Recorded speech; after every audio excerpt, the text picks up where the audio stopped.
আসসালামু আলাইকুম। আজকে আবার চলে আসলাম আমার শসার জমিতে। তো আজকে আমি যে বিষয়টা নিয়ে কথা বলবো সে বিষয়টা শসা গাছের জন্য অতি গুরুত্ব, আপনাদের জানিয়ে রাখা উচিত।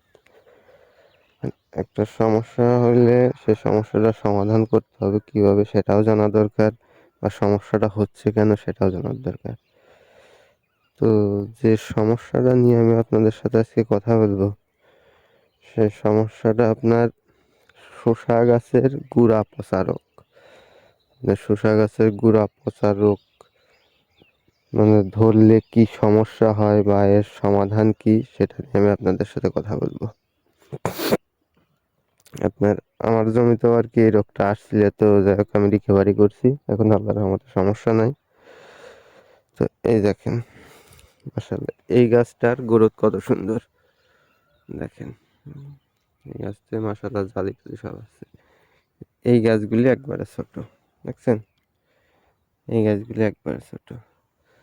এই ছোট হওয়ার কারণটা হচ্ছে এটার সমস্যা হয়েছিল, আপনার গুড়া পচা রোগ লাগছিল। গুড়া পচা রোগ লাগছিল এই কারণে যে আমি জমিতে যখন সেচ দিই তখন গাছটা ছোট ছিল। কিছু কিছু গাছে গুড়া পচা রোগ লাগছিল। তো আমি তাৎক্ষণিক ব্যবস্থা নিয়েছিলাম যখন আমি বুঝতে পারলাম যে গাছের গ্রোথ কমে গেছে কিছু কিছু গাছের। তখন আমি এই গুড়ার যে মাটি আছে, দেখেন গুড়ায় যে মাটি আছে, এই মাটিগুলো আপনার একটা কাঁচি টাচি দিয়ে উল্টাই দিতে হবে। উল্টাই দিলে রসটা শুকাই যাবে। শুকাই গেলে আস্তে আস্তে আপনার এই রোগটা সারে যাবে। প্লাস এর সাথে আপনার যে কোনো আপনার পচলার কীটনাশক স্প্রে করতে হবে, যেমন ম্যানসার হতে পারে, আপনার সিএম হতে পারে, আপনার পলিজেব হতে পারে। এই ধরনের যে কোনো একটা কীটনাশক আপনার একবারে পুরা গাছ ভিজিয়ে গুঁড়া পর্যন্ত ভিজিয়ে দিতে হবে, তাহলে সমস্যাটা আপনার চলে যাবে। কিছু কিছু গাছে আমার এই সমস্যা হয়েছিল, মাশাআল্লাহ এখন আর সমস্যা নাই।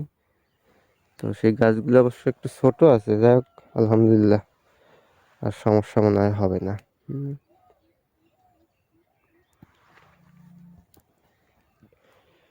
প্রত্যেক গাছে আর কি ফুল চলে আসছে, জালি চলে আসছে।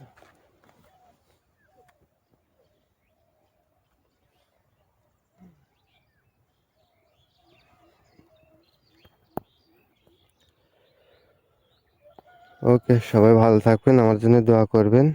আল্লাহ হাফেজ, আসসালামু আলাইকুম।